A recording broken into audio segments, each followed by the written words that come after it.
Vocês estão bem? Estão cansados? Não? Vamos lá, então. Que honra, que felicidade poder dividir esse espaço de fala com tanta gente boa, tantos artistas, tantos amigos, tantos colegas. Isso é maravilhoso, uma grande oportunidade. Gente, como a Thaís apresentou, o meu campo de atuação, de fala, de reflexão, de trabalho, de tudo, né, é a psicologia. Eu falo sempre a partir desse lugar. E hoje eu atuo como psicólogo clínico, minha principal atuação. E existe algo muito interessante que eu queria compartilhar com vocês, que acontece dentro do contexto clínico, como terapeuta e paciente. Na verdade, é um fenômeno quase que universal, que é o seguinte: tudo o que se está acontecendo no mundo, de caráter econômico, psicológico, social, político, psicológico, o que estiver acontecendo no mundo, isso vai se afunilar e vai se apresentar como queixa no setting terapêutico. O que estiver reverberando no mundo, ele se afunila e se apresenta a nós como sintoma, como queixa e como fala dentro da clínica. Isso é muito interessante. Por quê? Porque eu estou introduzindo isso para vocês para dizer que o que nós mais estamos trabalhando e o que nós mais escutamos na clínica contemporânea é o assunto da exaustão. É o assunto do cansaço. Isso é muito interessante, porque se nós pegarmos a clínica freudiana, né, da psicanálise do século passado, teria uma queixa específica, porque existia uma sociedade específica. Hoje nós estamos inseridos numa outra realidade, numa outra sociedade, e nós vamos ter queixas que dizem respeito ao nosso contexto. E qual que é a queixa que nós mais recebemos? Cansaço, gente. Exaustão. De todas as ordens, tá? Psicológica, física. E é muito interessante que a gente precisa fazer brevemente só essa diferença entre cansaço e exaustão, né? Porque cansados todos nós ficamos depois de um dia de trabalho. A gente vai para casa, toma aquele bom café, tira um sono e no outro dia a gente está apto para repetir esse ciclo, né? Agora, o fenômeno que a gente tem escutado no contexto clínico é o seguinte: eu vou dormir cansado e acordo mais exausto do que quando fui dormir. E aí eu pergunto para você, por que nós estamos tão cansados? Por que como sociedade, por que como pessoas, por que nós precisamos, de certa forma, organizar um evento para que nós possamos falar, olha, espiritualidade dá uma época específica de gente que está exausta. Meu primeiro ponto, eu não vou colocar culpa aqui, todo aquele discurso na tecnologia e tudo mais, mas o primeiro ponto central para a gente pensar é o seguinte: é que o mundo ele transicionou, gente. E eu digo isso das últimas décadas para cá. O mundo literalmente, abruptamente transicionou, mudou. Alguns economistas, eles vão apontar que nós estamos numa nova revolução industrial, né? Eles vão dizer que nós estamos na quarta revolução industrial, que é a máquina trabalhando junto ao homem. Então não tem mais como nós pensarmos a dinâmica de vida, de trabalho, organizacional, sem pensar no algoritmo, na biotecnologia, na bioengenharia, em tudo que o algoritmo, em tudo que envolve isso aí. É uma transição, e muito rápido. E tudo isso gera novos atravessamentos para nós de ordem psicológica, emocional, manipulação das emoções através de algoritmos e tantas outras coisas voltadas para isso, né? E não é que quando a gente pega o contexto de ansiedade na clínica, boa parte dos gatilhos de ansiedade advém de um bom tempo depois do Instagram. Boa parte do sintoma de comparação, de competitividade, advém depois de alguns minutos de Instagram, de rede. né? Então, é um novo atravessamento de sociedade, de vida, né?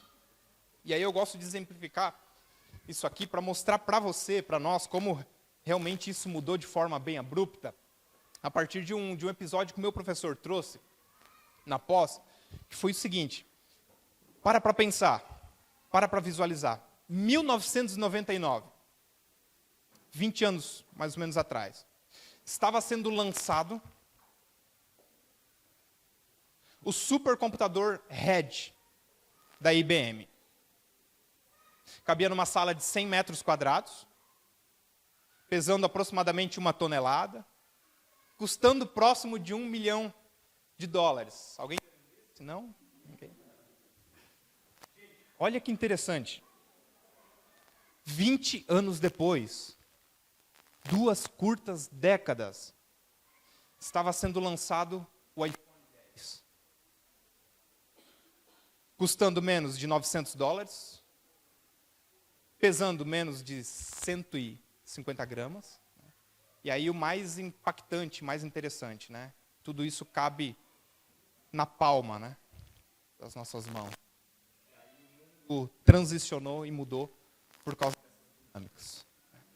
Então, novamente, né, não culpabilizando, é culpa da tecnologia, não, mas para onde nós estamos caminhando como modelo de sociedade, isso inevitavelmente gera uma série de novos comportamentos que nem o nosso psicológico foi moldado para essa quantidade de estímulos e desenvolvimento. Vocês entendem?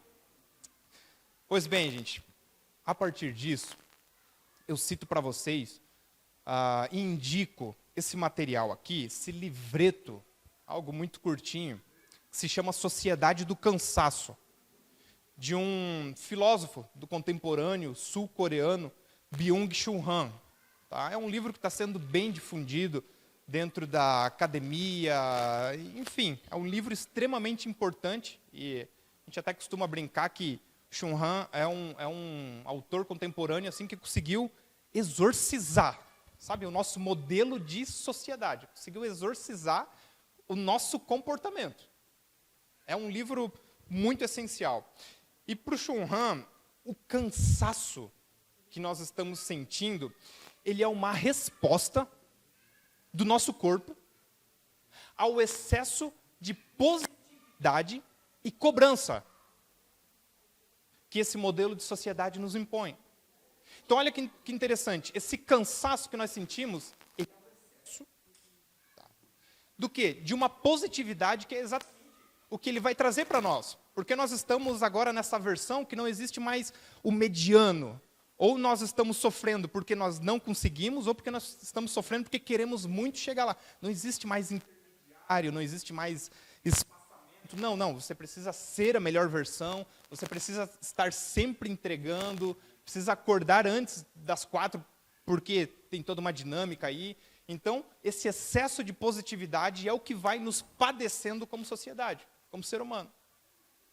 Por outro lado, a cobrança, ele vem em paralelo, né, à positividade. Porque se você tem um excesso de positividade, o excesso de cobrança ele também acompanha isso. Não tem como você baixar a régua. Então é uma cobrança conosco mesmo. E a partir disso, ele vai trazer um conceito importante, que é o conceito da autoexploração. Abre aspas, ele vai dizer o seguinte: a sociedade do desempenho é uma sociedade de autoexploração. O sujeito de desempenho explora a si mesmo até consumir-se completamente, que ele vai chamar de burnout. Então, observe, o que ele está querendo dizer é o seguinte: existe talvez essa exploração que ela é de caráter mais externa, institucional ou de outras coisas nesse sentido. O mais importante de a gente observar nesse tempo é que existe uma autoexploração. Ou seja, eu desejo ser autônomo, mas eu me cobro mais do que se eu tivesse um chefe sobre mim. Eu sou mais rígido comigo. Eu sou mais inflexível comigo mesmo do que se tivesse outra pessoa sobre mim. E ele vai chamar isso de o infarto da alma. É o infarto psíquico. É o esgotamento. Por causa dessa autoexploração conosco mesmo.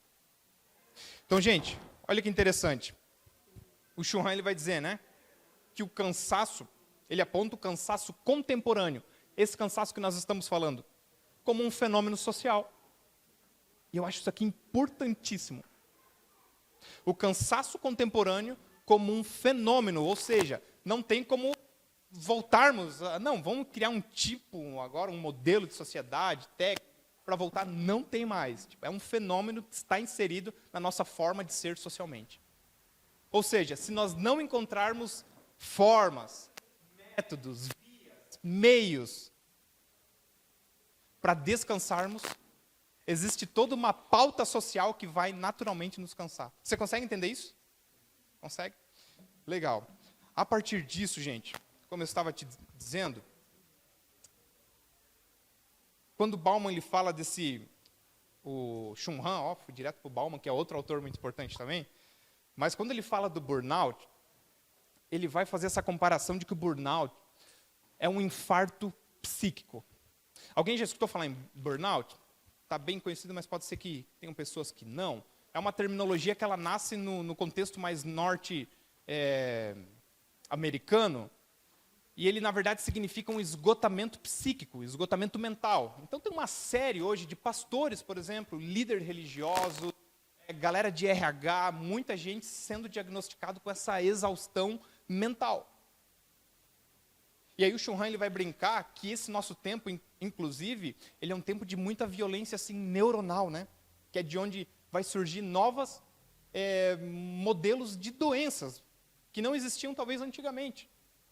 Por exemplo, hoje na academia existe uma nomenclatura que a gente conversa sobre, que é chamado nomofobia, que é o pânico de ficar sem tecnologia.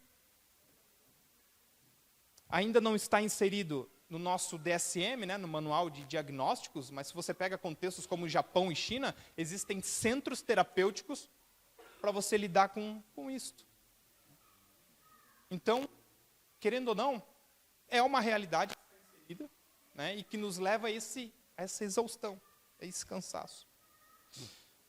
E é muito interessante, eu anotei algo aqui que eu estava refletindo, que até hoje eu não atendi uma pessoa com exaustão mental que fazia o que não gostava.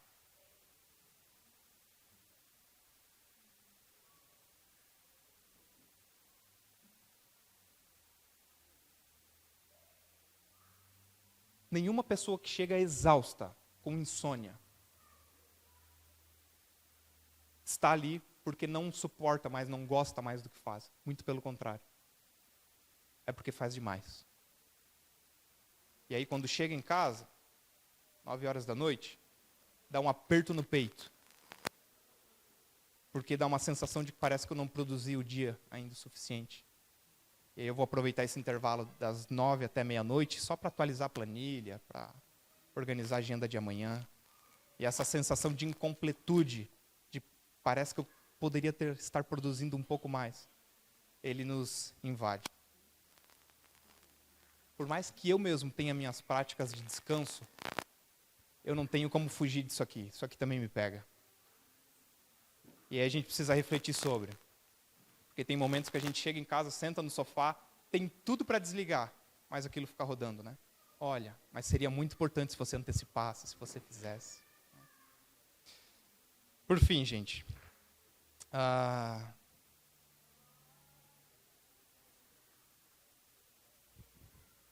Eu trago o ponto aqui do descanso para nós, e talvez eu vou deixar parte da nossa conversa para as nossas perguntas aqui depois. Mas eu devolvo uma pergunta para vocês. Em uma sociedade do cansaço, explicitamente, porque quando eu falo desses sentimentos para vocês, se não está acontecendo com você, está acontecendo com o seu melhor amigo. Está acontecendo com seus pais, com seus parentes. Então, tudo que eu estou falando para você, de alguma forma, te atravessa. Você vê vestígios por aí. Mas eu devolvo te perguntando o seguinte. Nesse modelo de sociedade, como que nós podemos encontrar um real descanso? Uma espécie de uma fonte verdadeira, que faça sentido, sabe? Que bata e você, opa, eu descansei realmente. Onde que nós encontramos esse lugar? Você sabe que ontem eu finalizei um livro, eu indico muito para você, chamado Silêncio na Era do Ruído. É de um autor norueguês, ele foi a primeira pessoa a chegar nos 3 polos sozinho. Então ele foi para o norte, foi para o sul e foi para o cume do Everest. E ele traz um estudo de salas comerciais em Los Angeles, onde os caras estão montando estúdios acústicos e você paga para ficar em silêncio. E eu não estou falando de nenhuma experiência de monge, onde você vai para ficar... Não, só para você ir, para você ter 1 minuto de silêncio. Você está pagando, e ele vai falar, o silêncio está em extinção.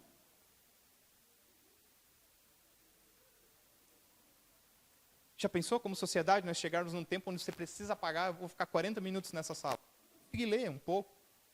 E claro, estamos falando de um contexto, né, americano e tudo mais, mas isso é interessante. Onde que nós podemos encontrar esse descanso todo? Bom, Jesus, como sempre, nos auxilia nisto. No seu sermão tão importante, o Sermão do Monte, ele vai dizer uma palavra essencial, que é a palavra observem. Observem os pássaros. Olha a dinâmica de vida deles. Eles não plantam, não colhem, eles não juntam, não colocam em celeiros, mas vivem. Que Jesus está dando seu sermão para corações inquietos, para corações cansados, para corações vulneráveis. E novamente ele reforça: observem como se desenvolve os lírios do campo. Essa planta que é tão bonita. Mas não observe como se você estivesse vendo uma revista onde você passa com rapidez. Observem o desenvolvimento.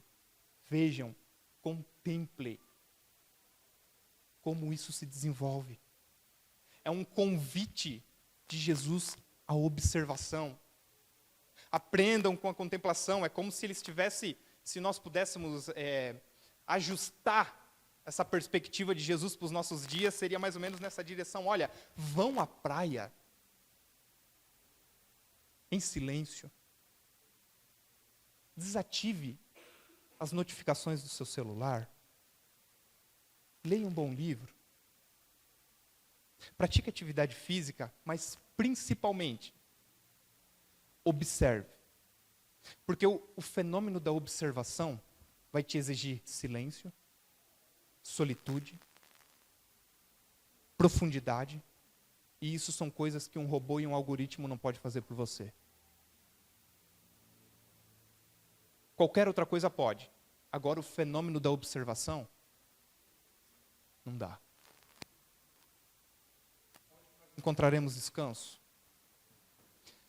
Trancando o mundo de fora e encontrando esse lugar de descanso e silêncio. É aqui que a espiritualidade, gente, ganha a sua vitalidade, né? É aqui que ela ganha a sua vitalidade. O que nos separa de gente que não aguenta mais, talvez seja essa capacidade de a gente silenciar e saber que a gente precisa descansar. Precisa acalmar o nosso coração de alguma forma. Espiritualidade é aprendermos a descansar, gente, mesmo em qualquer cenário. A partir disso, finalizo com a frase do grande psicólogo Robert Salomon, quando ele vai dizer que ele chegou a compreender, basicamente, o que é espiritualidade. E é nada menos que o amor bem pensado à vida. É isto. Muito obrigado a todos. Muito bom. Muito bom, Mateus. Temos perguntas, sim. Mas acredito que a gente pode deixar para a nossa mesa redonda. Tem uma pergunta, na verdade, que eu acho que todo mundo aqui já se deparou com esse sentimento, assim, que me chamou a atenção. Como blindar meus sentimentos de comparação nas redes sociais? Boa. Excelente pergunta. Eu acho que essa pergunta vem bem na direção também do momento que eu expliquei, de que boa parte das queixas, né, que diz respeito a um sentimento de insuficiência, de incapacidade, tá? Vem desses momentos de comparação. Vem dos momentos de comparação. Por quê? As redes sociais possuem esse fenômeno de mexer com a nossa fantasia. Então, é um contexto que você nunca vai ver uma feiura de caráter estético, financeiro. Você nunca vai encontrar. Tá? E aí, a comparação, ela gera um tipo de... Olha que interessante, a comparação ela gera um tipo de competitividade. E que essa competitividade, ela rouba, sabe o que de nós? A nossa singularidade, gente. Porque quando eu começo a me comparar, eu começo a observar o que o outro está fazendo e eu tento copiar. Pô, mas por que com o Dudu está dando certo ele fazer dessa forma? E aí eu vou deixando aquilo que é muito singular meu para fazer aquilo que talvez o outro está fazendo. E nessa bagunça a gente vai se perdendo. A gente vai dizendo, poxa, eu já não sei quem eu sou nesse processo. Sabe? Vai se atrapalhando. Mas as formas de blindar, eu acredito que seja, poxa, tendo essa noção daquilo que é singular, daquilo que é seu, né? Buscar uma forma de ser fiel a essa consciência, a isso que você percebe que você faz de forma saudável, de forma boa, e cuidar com os excessos, né? Excessos em todos os sentidos. Muito bom. A última pergunta é, na verdade, uma dica do que você faz para você descansar. Legal. Olha, no meu contexto particular, o meu descanso é com a minha família, né? Com a minha esposa que está ali, a Aline, e com o Theo. Eu acho que o descanso de caráter existencial, como eu quis trazer aqui, é quando eu olho para as curvas, né, da bochechinha dele. Essa semana foi aniversário dele. E aí é um descanso que, poxa, lava a alma, né? É fazer ele sorrir.